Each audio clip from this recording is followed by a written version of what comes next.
Hello friends. So as we know कि विलिमिक्सिन के ऊपर एक रीसेंट एविडेंस पब्लिश हुआ है इन द एंटीबायोटिक्स जर्नल। और ये एक स्टडी कंडक्ट की गई थी in NewCells Biotech UK. तो वहाँ के जो ग्रुप ऑफ रिसर्चर्स थे which was led by doctor Colin Brown, उन्होंने विलिमिक्सिन की नेफ्रोटॉक्सिसिटी को कंपेयर किया है with the conventional polymyxin B. तो ये क्या स्टडी है, इस पूरी स्टडी को समझने के लिए ये वीडियो ट्यूटोरियल हम प्रिपेयर कर रहे हैं। So welcome to the video tutorial on the full text docket of the study which was published in antibiotics journal. और इस फुल टेक्स्ट डॉकेट को हम हमारे डॉक्टर्स के साथ भी शेयर करेंगे, और इस एविडेंसेस को भी हम शेयर करेंगे। So as we know that polymyxins are nephrotoxic antibiotic. दोनों ही polymyxins, colistin and polymyxin B, nephrotoxic हैं। और ये जो नेफ्रोटॉक्सिसिटी है वो किडनी में प्रोक्सिमल कन्वोल्यूटेड ट्यूब्यूल्स के ऊपर ऑब्जर्व की जाती है। तो अगेन एज वी नो कि पीसीटी में मिगैलिन एंड क्यूबुलिन रिसेप्टर्स रहते हैं जो एंडोसिटिक रिसेप्टर्स हैं। So during the renal tubular reabsorption ये बाइंड करते हैं पोलिमिक्सिन बी के साथ, मिगैलिन एंड क्यूबुलिन रिसेप्टर्स, और एंडोसाइटोसिस कोज करवाते हैं पोलिमिक्सिन बी की, जिसकी वजह से पोलिमिक्सिन बी की एक्यूमुलेशन हो जाती है पीसीटी में and ultimately it will lead to nephrotoxicity. तो मिगैलिन एंड क्यूबुलिन रिसेप्टर्स जो एंडोसिटिक रिसेप्टर्स हैं, इनका रोल आता है इन दी पोलिमिक्सिन बी एसोसिएटेड एकेआई में। And prime mechanism for nephrotoxicity is the induction of oxidative stress. तो ये जो ऑक्सीडेटिव स्ट्रेस इंड्यूस होता है, फ्री रेडिकल्स इंड्यूस होते हैं, for example reactive oxygen species, reactive nitrogen species, ये एपिथेलियल लेयर जो है प्रोक्सिमल कन्वोल्यूटेड ट्यूब्यूल सेल्स की, वहाँ पे माइटोकॉन्ड्रियल डैमेज कोज करते हैं एंड अल्टीमेटली नेफ्रोटॉक्सिसिटी ऑब्जर्व की जाती है पोलिमिक्सिन्स के साथ। So as we know megalin and cubilin जो एंडोसिटिक रिसेप्टर्स हैं वो एक की रोल प्ले करते हैं इन पोलिमिक्सिन बी एसोसिएटेड एकेआई। और नेफ्रोटॉक्सिसिटी को ऑब्जर्व करने के लिए कुछ बायोमार्कर्स हैं, for example traditional biomarkers like serum creatinine, blood urea nitrogen, और कुछ नोवल बायोमार्कर्स हैं लाइक किम1, यूरिनरी क्लस्टरिन, एनगेल एटसेट्रा। तो इन डिफरेंट बायोमार्कर्स को यूज़ करते हुए पास्ट में प्री क्लिनिकल डाटा विलिमिक्सिन पे आ चुका है, काफ़ी सारी स्टडीज़ अवेलेबल हैं। तो इस स्टडी में उस प्रीवियस डाटा को वैलिडेट करने के लिए ह्यूमन अप्रोक्सीमेट मॉडल के ऊपर अगेन नेफ्रोटॉक्सिसिटी कंपेयर की गई थी विलिमिक्सिन की और कन्वेंशनल पोलिमिक्सिन बी की।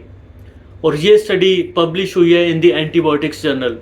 तो एक थर्ड पार्टी एविडेंस जनरेट हुआ है विलिमिक्सिन के ऊपर। न्यू सेल्स बायोटेक यूके में ये स्टडी की गई थी, एंटीबायोटिक्स जर्नल में पब्लिश हुई है, जिसका इम्पैक्ट फैक्टर 4.3 है। तो अगेन एक काफ़ी अच्छे इम्पैक्ट फैक्टर के साथ एक काफ़ी अच्छे जर्नल में ये स्टडी पब्लिश हुई है।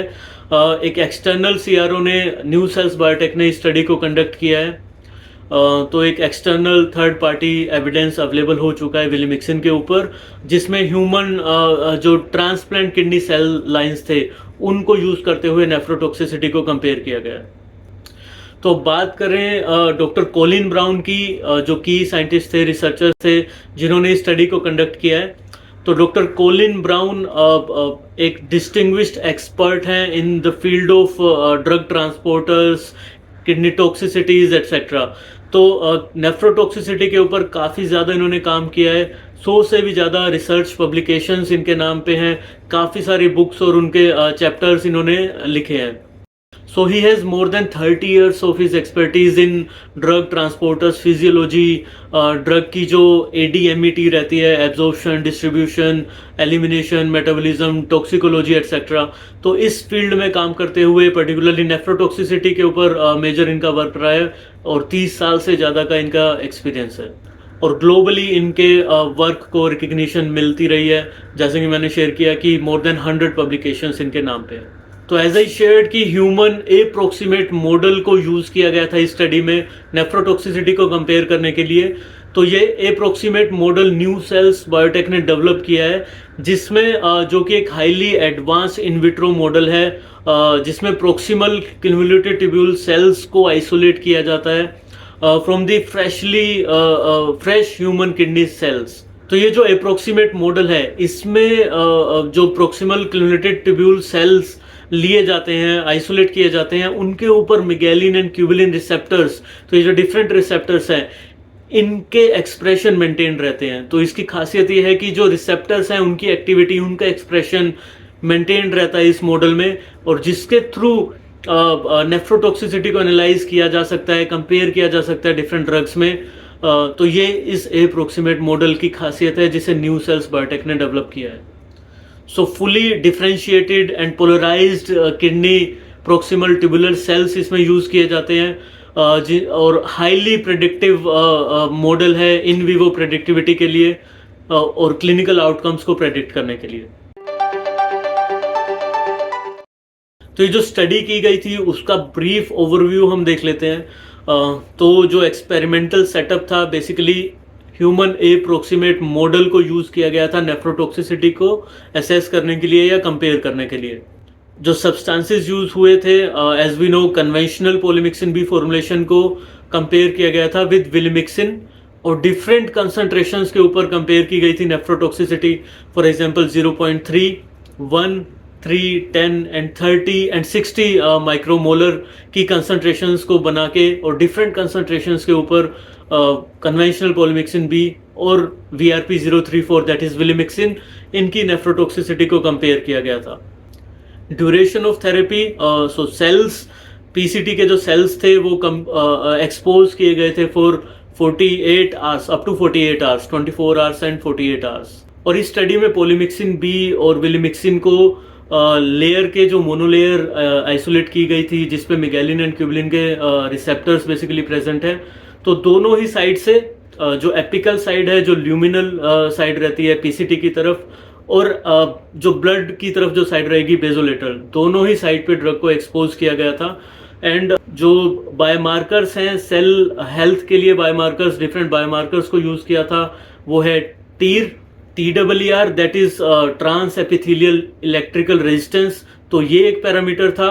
Then second is ATP, adenosine triphosphate, and LDH। तो बेसिकली ये 3 बायोमार्कर्स हैं जो सेल की हेल्थ को, किडनी सेल्स की हेल्थ को डेमोन्स्ट्रेट करने के लिए यूज किए गए थे। और इसके अलावा किडनी इंजरी बायोमार्कर्स भी थे, फॉर एग्जांपल KIM1, यूरिनरी क्लेस्ट्रिन, एनगेल। तो इन यूरिनरी बायोमार्कर्स को भी यूज किया गया था नेफ्रोटॉक्सिसिटी को एनालाइज करने के लिए, एंड उसके बाद हिस्टोपैथोलॉजिकल एनालिसिस भी किया गया था। तो एक ओवरव्यू है इस स्टडी का। तो आप देख लेते हैं इस स्टडी को डिटेल में, और कैसे हम डिटेल में ये पॉइंट्स या ये स्टडी को डॉक्टर्स के साथ शेयर कर सकते हैं। अब क्योंकि मिगैलिन रिसेप्टर्स एक इम्पोर्टेंट रिसेप्टर है नेफ्रोटॉक्सिसिटी के लिए पोलीमिक्सिन्स के साथ, तो इस स्टडी में अप्रोक्सीमेट मॉडल में मिगैलिन रिसेप्टर्स के रोल को, उनके एक्सप्रेशन को क्वांटिफाई करने के लिए एक टेस्ट किया गया था, जिसमें एल्ब्यूमिन, क्योंकि एल्ब्यूमिन एक ऐसा मॉलिक्यूल है, एक ऐसा सबस्ट्रेट है जिसकी एफिनिटी मिगैलिन, क्यूबलिन रिसेप्टर्स के साथ काफ़ी अच्छी होती है। तो इस एल्ब्यूमिन को कॉन्जुगेट किया गया, बाइंड किया गया FITC के साथ। FITC is fluorescein isothiocyanate. तो ये एक ऐसा मॉलिक्यूल है जो जिसकी हेल्प से FITC कॉन्जुगेटेड एल्ब्यूमिन को क्वांटिफाई कर सकते हैं या डिटेक्ट कर सकते हैं कि कितना अपटेक हुआ है इन रिसेप्टर्स के थ्रू। तो इस स्टडी में जब FITC कॉन्जुगेटेड एल्ब्यूमिन्स को दिया गया मिगैलिन रिसेप्टर्स से कितना अपटेक होता है ये पता लगाने के लिए, तो क्योंकि मिगैलिन और क्यूबलिन दोनों ही रिसेप्टर्स पे FITC एल्ब्यूमिन की एफिनिटी अच्छी होती है, तो इनिशियली 1 माइक्रोग्राम पर ml FITC एल्ब्यूमिन जब दिया तो 100% अपटेक ऑब्जर्व किया गया। बट अब यहाँ पे एक और मॉलिक्यूल है रैप, रिसेप्टर एसोसिएटेड प्रोटीन। ये एक ऐसा प्रोटीन है जो सिर्फ स्पेसिफिकली मिगैलिन रिसेप्टर से इसकी एफिनिटी रहती है। तो जब रैप को दिया गया और उसके बाद अपटेक को क्वांटिफाई किया गया, तो सिर्फ 50% के अराउंड FITC एल्ब्यूमिन का रीअपटेक ऑब्जर्व किया गया था। तो जब as an individual alone FITC albumin को दिया गया तो 100% अपटेक ऑब्जर्व किया गया। बट जब with RAP, receptor associated protein, जिसकी स्पेसिफिकली मिगैलिन के लिए ही एफिनिटी होती है, जब इसके साथ दिया गया तो लगभग 50% FITC एल्ब्यूमिन का अपटेक ऑब्जर्व किया गया। तो ये टेस्ट से ये कंक्लूड किया गया कि मिगैलिन रिसेप्टर डेफिनेटली एक इम्पोर्टेंट रोल प्ले करते हैं अपटेक में, और जो कि लगभग 50% के अराउंड है। And then definitely there are other receptors like cubilin etcetera जो अगेन जिनका अपटेक के अंदर रोल रहता है।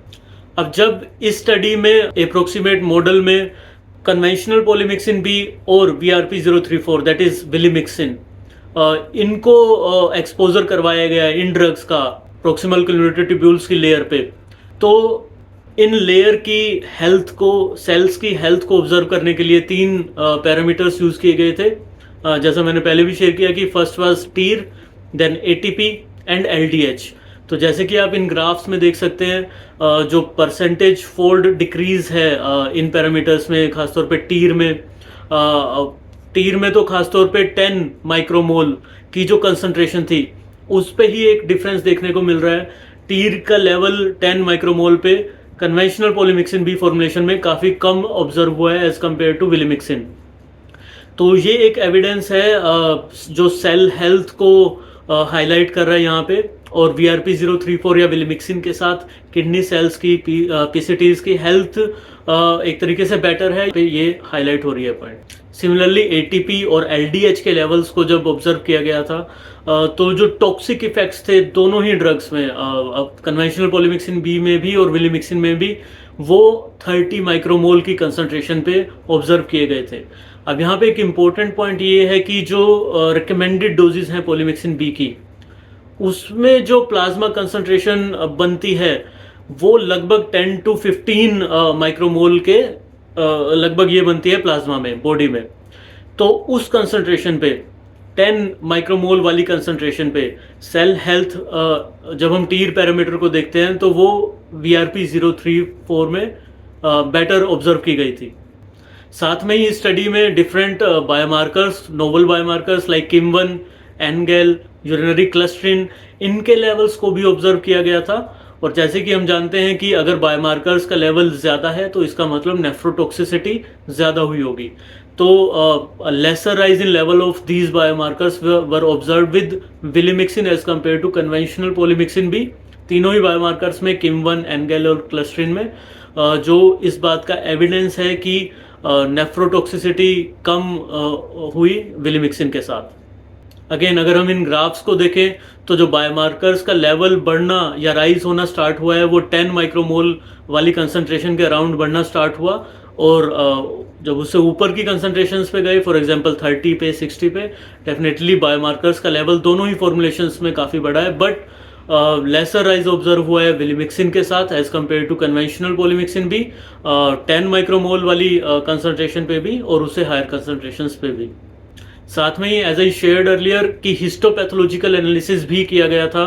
तो जो polymyxin B treated proximal cumulative tubule cells थे उनमें नेफ्रोटॉक्सिसिटी या एपोप्टोसिस हम बोल सकते हैं, नेक्रोसिस, वो ऑब्जर्व किया गया था।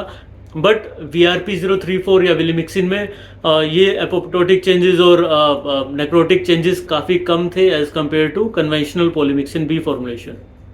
तो एक सेल की डेथ या उसका डैमेज दो तरीके से हो सकता है। First is apoptotic changes and then second is necrotic changes. तो अगर एक प्रोग्राम्ड सेल डेथ है पोलीमिक्सिन्स के एक्सपोजर के बाद, सेल खुद को ऐसा प्रोग्राम कर रहे हैं कि उनका डैमेज हो जाए, डेथ हो जाए, तो वो एपोप्टोटिक चेंजेस हो जाएंगे। अगर डायरेक्टली किसी एक्सटर्नल सब्सटेंस की वजह से डैमेज हो रहा है तो वो नेक्रोटिक चेंजेस में ऑब्जर्व किए जाएंगे। तो इस स्टडी में दोनों ही टाइप के चेंजेस को ऑब्जर्व किया गया था, and both apoptotic changes and necrotic changes were lesser in विलिमिक्सिन as compare to conventional polymyxin B formulations. तो जैसे कि इन इमेजेस में आप देख पा रहे हो कि जो जिन लिविंग सेल्स हैं जो वो ब्लू कलर में दिखाई दे रहे हैं, एपोप्टोटिक सेल्स जो हैं वो रेड कलर में दिखाई दे रहे हैं, एंड जो नेक्रोटिक चेंजेस हैं या नेक्रोटिक सेल्स हैं वो पिंक कलर में ऑब्जर्व किए जा रहे हैं। So just to conclude again this histopathological outcome, that treatment with 10 micromole polymyxin B showed increased apoptotic and necrotic changes, and in contrast treatment with vilimixin at equal concentration, 10 micromole concentration. So at this concentration vilimixin or VRP034 showed fewer apoptotic or necrotic changes. So this was all in this study. ये एक recent evidence जो अभी antibiotic journal में publish हुआ है, और इस full text docket के थ्रू जो हम डॉक्टर्स के साथ शेयर कर रहे हैं ये एविडेंसेस, तो होपफुली इस वीडियो ट्यूटोरियल से आपको हेल्प मिलेगी स्टडी को बेटर वे में कम्युनिकेट करने में, जो इम्पोर्टेंट आउटकम्स हैं उनको इफेक्टिवली कम्युनिकेट करने में डॉक्टर्स के साथ। And just to summarise this study again, जो ह्यूमन अप्रोक्सीमेट मॉडल है that was developed from by NewCells Biotech UK, तो इस अप्रोक्सीमेट मॉडल से इसमें फ्रेशली एक्सट्रैक्टेड और isolated human kidney cells, PCT cells जो हैं उस पर ये स्टडी की गई थी। पॉलीमिक्सिन बी या कन्वेंशनल पॉलीमिक्सिन बी को विलिमिक्सिन के साथ कंपेयर किया गया था और उनकी नेफ्रोटॉक्सिसिटीज़ को एनालाइज किया गया था। Validation of megalin and cubilin receptors via FITC albumin uptake, तो उनके थ्रू इसके एक्सप्रेशन को नोट किया गया था। किडनी के जो सेल्स हैं उनकी हेल्थ को ऑब्जर्व करने के लिए कुछ पैरामीटर्स हैं, for example TEER, ATP, LDH, इन डिफरेंट पैरामीटर्स को ऑब्जर्व किया गया था। साथ में ही nephrotoxicity biomarkers like KIM1, clusterin, NGAL, तो इन डिफरेंट बायोमार्कर्स को भी टेस्ट किया गया था।